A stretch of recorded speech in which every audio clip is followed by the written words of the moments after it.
Le gouvernement d'union nationale a effectivement été mis en place dans ce contexte de crise du coronavirus, et il vise officiellement, effectivement, à endiguer l'épidémie, en tout cas à lutter contre cette épidémie. Et Benyamin Netanyahou alors faut rappeler, hein, le dernier scrutin israélien était en début mars, c'est tenu début mars. Benyamin Netanyahou a remporté.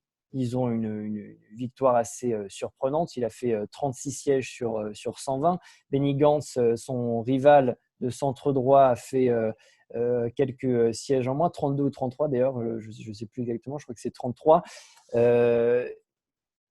La seule possibilité qu'avait Benny Gantz de former un gouvernement, c'était de s'allier avec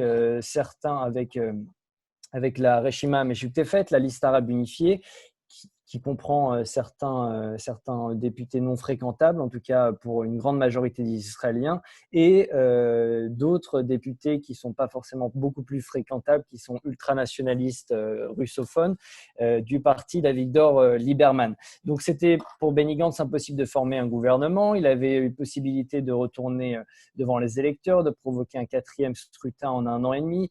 Il voyait bien que dans un contexte de crise du coronavirus, il n'aurait pas tellement capitalisé, il n'aurait pas augmenté son score par rapport au précédent scrutin. Il n'avait pas tellement de solutions. Il pouvait laisser Benyamin Netanyahou faire un gouvernement minoritaire et donc lui retourner dans l'opposition. Mais Benny Gantz, c'est pas un tribun, il maîtrise pas les codes médiatiques, il n'imprime pas vraiment dans l'opinion. Donc c'était assez compliqué pour lui. Donc ce qui s'est passé, c'est que Benyamin Netanyahou a profité de la crise du coronavirus pour proposer un gouvernement d'union nationale. Ce gouvernement d'union nationale a été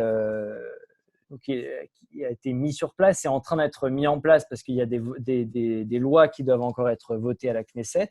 Et il prévoit, ce gouvernement d'union nationale, que Benyamin Netanyahou reste Premier ministre jusqu'en octobre 2021 et que pendant ce temps, Benny Gantz devienne ministre de la Défense. Et au bout d'1 an et demi, il y aura une rotation. Benny Gantz deviendra Premier ministre et Benyamin Netanyahou deviendra sans doute ministre de la Défense. Pendant les 6 premiers, donc entre maintenant et dans les 6 prochains mois, le gouvernement devra en priorité légiférer et lutter contre le coronavirus. Et ensuite, d'autres textes, d'autres lois pourraient être votées, pourraient être adoptées.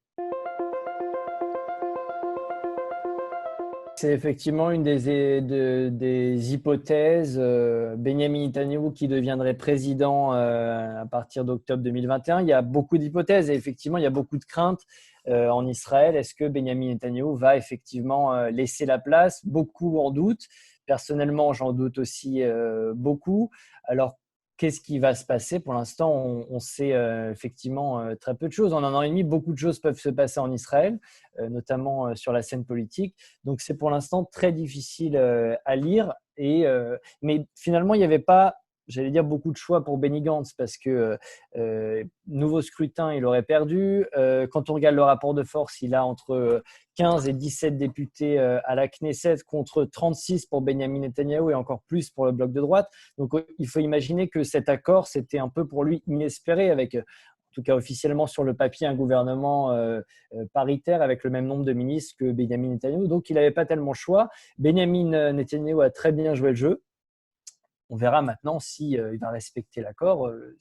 Ça m'étonnerait qu'il respecte l'accord, mais on va voir comment, et en tout cas, il va arriver à sortir de cet accord et ce qui va se passer dans l'opinion israélienne. Ce sera aussi très important de voir comment l'opinion israélienne va réagir à cette crise sociale et économique qui se profile maintenant et voir comment l'opinion israélienne va réagir aussi aux premières mesures prises par le gouvernement national. Parce que quand on regarde l'opinion, elle est grosso modo satisfaite de la constitution de ce gouvernement d'union nationale. Ça fait 1 an et demi que les crédits ne sont plus votés, que le gouvernement ne fonctionne plus vraiment, que la Knesset ne vote plus les lois, que les budgets ne sont plus votés. Donc il y a aussi vraiment une sorte de fatigue de l'opinion devant cette impasse politique.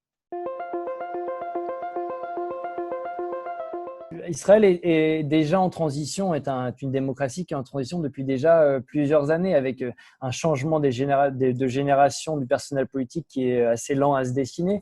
Mais effectivement, la crise du coronavirus peut accélérer les choses. On a pensé qu'elle allait accélérer les choses. Benjamin Netanyahu est encore au pouvoir, donc on va attendre avant que les choses s'accélèrent. Mais il y a une nouvelle génération qui est là, une nouvelle génération politique qui est de droite, une nouvelle génération politique qui est de gauche, une nouvelle génération pour laquelle le conflit israélo-palestinien n'est plus central, ne se définissent plus par rapport à ce conflit et préfèrent le débat et le clivage se concentrent autour d'autres thèmes comme l'état de droit, comme la qualité de vie. Donc, on voit ce qui va se passer dans les années à venir. On peut pour l'instant deviner un peu ce qui va se passer, mais il faut encore attendre un peu pour évidemment pour vraiment pouvoir toucher, pouvoir comprendre ce qui va se passer après Benjamin Netanyahu et après le Covid-19. Pour l'instant, les deux sont plus ou moins liés. Donc,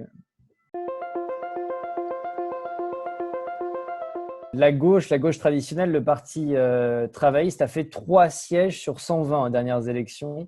C'est un effondrement continu depuis maintenant 20 ans.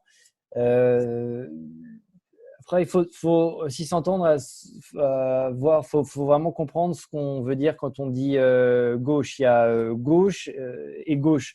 C'est-à-dire que la gauche aujourd'hui, pour certains, c'est Benny Gantz, alors que Benny Gantz n'est absolument pas la gauche. Benny Gantz, c'est le centre droit. Ça fait en fait 20 ans que tous les 2 mois, 3 mois, 6 mois, on lit dans les journaux israéliens, internationaux. Là, je lisais encore hier une tribune dans le New York Times. La gauche est morte, la gauche traditionnelle, la gauche historique israélienne est morte. Bon, ça fait 30 ans qu'on dit ça. Faut vraiment s'entendre sur les termes. Effectivement, la gauche, disons, socialiste ou socialisante du parti de Ben Gurion, des fondateurs de l'État d'Israël, elle est sans doute plus là. Ce qui ne veut pas dire pour autant que la gauche n'existe pas. Une gauche est en train de se redessiner progressivement en Israël avec d'autres thèmes, avec d'autres orientations politiques, d'autres orientations idéologiques.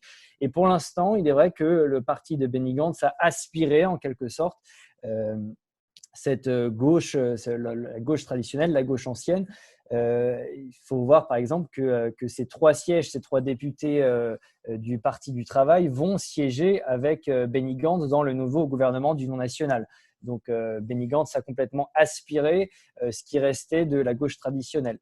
Et il faut voir aussi en même temps que le parti de Benny Gantz, ce n'est pas quelque chose de nouveau, c'est un centrisme un peu à l'israélienne. Ça existe depuis les années 70, depuis le début de l'affaiblissement de la gauche historique israélienne, où on voit des partis qui naissent comme ça un peu de n'importe où et qui sentent en fait l'humeur du moment, qui se concentrent sur certains thèmes. Là, en l'occurrence, on en a marre de Netanyahou, donc il faut tout changer.